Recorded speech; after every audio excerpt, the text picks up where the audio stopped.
வணக்கம், welcome to JK plastic surgeon channel. இன்னைக்கு சேனலில் ஃப்ரெஷ்ஷாக இன்னொரு ப்ராப்ளத்தை பற்றி டிஸ்கஸ் பண்ணலாம். Cleft lip and cleft palate அப்படின்னா என்ன அப்படின்னா, தமிழில் நம்ம உதடு பிளவு அண்ட் அன்னப்பிளவு. உதடு பிளவுன்றது என்ன, நீங்கள் வெளியேருந்து பார்க்கும்போது அந்த உதடே ரெண்டாக சென்டரில் ஓப்பன் ஆகிருக்கும், அதுக்கு பேர் கிளெஃப்ட் லிப்பு. ப்ளஸ் அந்த கிளெஃப்ட் லிப்பு உள்ளே வாயு உள்ள வரையும் உள்நாக்கு வரைக்கும் எக்ஸ்டெண்ட் ஆச்சு, அதுக்கு பேர் அன்னப்பிளவு ஆர் கிளெஃப்ட் பேலட். இந்த கிளெஃப்ட் லிப் கிளெஃப்ட் பேலட்ன்றது கன்ஜென்டல் அனாமலிஸ். அது பிறக்கும் போதே குழந்தைகளுக்கு இருக்கும். சில பேருக்கு கிளெஃப்ட் லிப் மட்டும் இருக்கும், சில பேருக்கு கிளெஃப்ட் பேலட் மட்டும் இருக்கும், சில பேருக்கு ரெண்டுமே கம்பைண்டாகவும் இருக்கும். பிறக்கும்போது வர ப்ராப்ளத்துக்கு என்ன காரணங்கள் அப்படின்னா, காமனாக நம்ம சொல்கிறது, குழந்தை ப்ரெக்னெண்ட்டாக இருக்கும்போது அம்மாவுக்கு மால் நியூட்ரிஷன், அம்மாவுக்கு சில சத்து குறைபாடுகள், anaemia, B complex deficiency, malnutrition, இந்த மாதிரி சத்து குறைபாடுகள் இருக்கிறதுனால குழந்தைகளுக்கு இந்த பிளவு வரலான்னு சொல்கிறாங்க. பட் அது ப்ரொபோஸ்டு தியரிஸ் தான், அது கன்ஃபார்மாக சொல்ல முடியாது. மாசமாக இருக்கும்போது அவங்களோட ஹெல்த்தை கைனகாலஜிஸ்ட் சொல்கிற மாதிரி பார்த்துக்கணும். டு சம் எக்ஸ்டென்ட் அந்த கிளெஃப்ட் லிப் பேலட் வராமல் இதை பார்த்துக்கலாம். பட் ஒன்ஸ் அது வந்துருச்சு, குழந்தை பிறக்கும் போதே கிளெஃப்ட் லிப் பேலட்டோட வந்துருச்சு அப்படின்னா என்ன பண்ணணும் அப்படின்றத நான் தெளிவாக சொல்கிறேன். நான் ஸோ குழந்தை பிறந்த உடனே அந்த இதை முதல்ல பேஷண்ட் அவங்க அம்மா அப்பா பதட்டப்படக்கூடாது. அது லிப்பாயோ பெருசு வெளியே பார்க்கும்போது அசிங்கமாக இருக்கே அப்படின்னு சொல்லிட்டு பதட்டப்படாமல் அவங்க கன்சல்டன்ட் அந்த பீடியாட்ரிஷியன் பார்ப்பாங்க. பார்த்துட்டு குழந்தைகள் முதல்ல ஃபீடிங் ஹேபிட்ஸ்ன்னு சொல்லுவாங்க. ஏன்னா குழந்தைக்கு உதடு பிளந்துருக்கிறதுனால அந்த பால் குடிக்கிறது அதெல்லாம் சில டிஃபிகல்ட்டிஸ் இருக்கும். அந்த பால் குடிக்கிறதுக்கு குழந்தைகளுக்கு அந்த குழந்தைகள்கிட்ட அட்வைஸ் பண்ணுற மாதிரி ஃபீடிங் எடுத்துக்கலாம். ஸோ அதுக்குன்னு என்ன ட்ரீட்மெண்ட் அப்படின்னா, குழந்தைய பிறந்ததுலேருந்து 18 வயசு வரைக்கும் அது ட்ரீட்மெண்ட் எடுக்கணும். அப்போ தான் அது கம்ப்ளீட்டாக ஃபுல்லாக ரெக்கவரி ஆகும். நான் ஸ்டெப் பை ஸ்டெப் சொல்கிறேன். ஸோ குழந்தை பிறந்து முதல் 3 மாதங்களுக்கு ஆப்ரேஷன் எதுவும் பண்ண மாட்டோம்.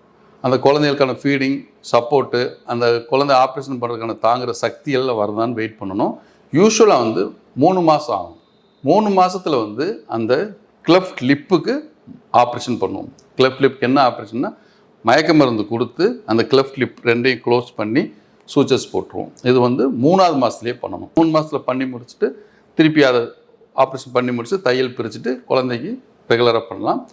திருப்பி கிளெஃப்ட் பேலட் அன்னப்பிளவுன்னு சொல்கிறோம் இல்லையா, உள்ளே போகிறது. அந்த கிளெஃப்ட் பேலட்டுக்கு 9 மந்த்ஸ்லேருந்து 12 மந்த்ஸ், அதாவது அரௌண்ட் 1 இயர்.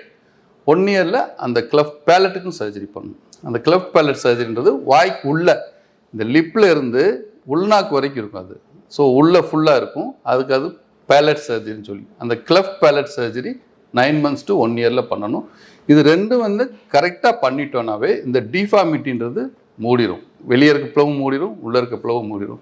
பட் இந்த பிளவு மூடினதுக்கு அப்புறம் கூட குழந்தைக்கு 2 வயசு குழந்தை யூஸ்வலாக 1 வயசுலேருந்து பேச ஆரம்பிக்கும். கொஞ்சம் அம்மா அதெல்லாம் சொல்ல ஆரம்பிக்கும்.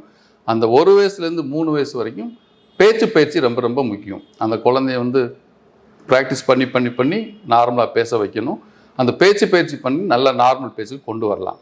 அதுக்கப்புறம் 5லேருந்து 6 வயசில் இன்னொரு சர்ஜரி பண்ணணும். இந்த உள்ள நம்ம தையல் போட்டதில் மேலே இருக்க ஸ்கின் மீக்கோஸா அதெல்லாம் மூடி இருக்கும். பட் அந்த போனில் ஒரு கேப் இருக்கத்தையும் செய்யும்.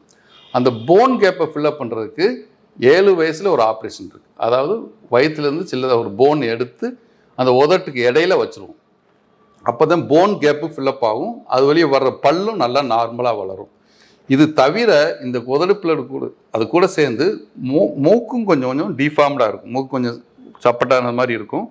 அந்த மூக்குக்கான ஆப்ரேஷன் பேர் ரைனோபிளாஸ்டின்னு சொல்லி. அந்த ரைனோபிளாஸ்டி சர்ஜரி 14லேருந்து 16 வயசுக்குள்ளே பண்ணணும். ஸோ அந்த பண்ணும்போது அந்த மூக்கோட ஷேப்பையும் மாறும். சில சமயம் மூக்கு துவாரம் வெளி துவாரம்னு சொல்லுவோம். ஒரு பக்கம் நல்லா இருக்கும், ஒரு பக்கம் அமுகி இருக்கும். இந்த தண்டு கொஞ்சம் விலகி இருக்கும். இதனால் பேசுவதில் ப்ராப்ளம் வரலாம். ஸோ அது 14லேருந்து 16 வயசில் ரைனோபிளாஸ்டி சர்ஜரி பண்ணணும். ரைனோபிளாஸ்டி சர்ஜரி பண்ணி மூக்கையும் சரி பண்ணணும். அது கூட அந்த பேச்சு பயிற்சியும் 17 வயசு வரைக்கும் பண்ணணும். ஸோ அந்த குழந்தை 1 வயசுலேருந்து 14 வயசு 16 வயசு வரைக்கும் ரெகுலராக ட்ரீட்மெண்ட் எடுக்கணும். இப்போ நம்ம சில சமயம் நம்ம பார்க்குறோம், 5 வயசு 6 வயசு வரைக்கும் கூட அந்த குழந்தைக்கு ட்ரீட்மெண்ட் எடுக்காமல் அந்த அன்னப்பிளவோடு அப்படியே இருக்காங்க பேஷண்ட்ஸ். அது லேட்டாக வரும்போது அந்த ஆப்ரேஷன் பண்ணுறதுலேருந்து அந்த சக்ஸஸ் ரேட்டு நல்லா இருக்காது. பேச்சும் சொல்லி குழந்தைக்கு 1.5 வயசுலேயே நம்ம ட்ரீட்மெண்ட் கொடுத்து பேச்சு பயிற்சி ஆரம்பிச்சோம்னா வளர வளர வர நல்லா பேச ஆரம்பிச்சிடும். நம்ம அதை விட்டுட்டு 6 வயசு 7 வயசில் சர்ஜரி பண்ணோம்னா அந்த பேச்சு லைஃப் லாங்காக கொஞ்சம் மாறுபட்டால் பேசாதான் இருக்கும். பட் இது எல்லாம் எப்பப்போ பண்ணணும், யார்கிட்ட பண்ணணும் அப்படின்னா பிளாஸ்டிக் சர்ஜரி. காமனாக வந்து இந்த பிளாஸ்டிக் சர்ஜரி போய் பண்ணிங்கன்னா நல்ல ரிசல்ட் கொடுக்கும். இப்போ வந்து அவங்க பீடியாட்ரிக் சர்ஜன் அவங்களும் பண்ணுறாங்க, டென்டல் டாக்டரும் பண்ணுறாங்க, எல்லா டாக்டரும் ஆப்ரேஷன் பண்ணுறாங்க. பட் உங்களுக்கு பெஸ்ட் ரிசல்ட் வேணும் அப்படின்னா, லாங் டேர்ம் ஃபாலோஅப் வேணும் அப்படின்னா plastic surgeon the best person. நீங்கள் பிளாஸ்டிக் சர்ஜனை போய் கன்சல்ட் பண்ணி அவங்க டீட்டெயிலாக எல்லாம் உங்களுக்கு எக்ஸ்பிளைன் பண்ணுவாங்க. அவங்க சொல்கிறபடி ரெகுலராக நீங்கள் ஃபாலோ பண்ணி அந்த நோயிலேருந்து ஃபுல்லாகவே நிவர்த்தி அடையலாம். இது ஆப்ரேஷன் பண்ணதுக்கு அப்புறம் கூட கொஞ்சம் ஃபாலோ பண்ணணும். அந்த திரும்ப இந்த இடத்துல தழும்பு வரும், தழும்புக்கான ட்ரீட்மெண்ட் எடுக்கணும், இன்ஜெக்ஷன்ஸ்லாம் தேவைப்பட்டால் போடணும். அவங்க டாக்டர் எப்படி சொல்கிறாங்களோ அதை ரெகுலராக ஃபாலோ பண்ணணும். இது வந்து ரொம்ப ரொம்ப காமன் ப்ராப்ளம். நிறைய பேர் நெக்லெக்ட் பண்ணுறாங்க.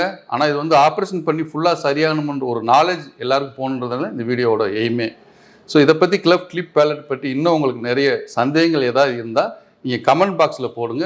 அடுத்தடுத்த வீடியோவில் அந்த கமெண்ட் பாக்ஸில் உங்களுக்கு வந்து சந்தேகங்கள்லாம் நிவர்த்தி பண்ணுறோம் நாங்கள். இன்னும் உங்களுக்கு மோர் ஸ்பெசிஃபிக் இன்ஃபர்மேஷன் வேணும் அப்படின்னா you visit MSP plastic surgery centre at West Mambalam. நன்றி, வணக்கம்.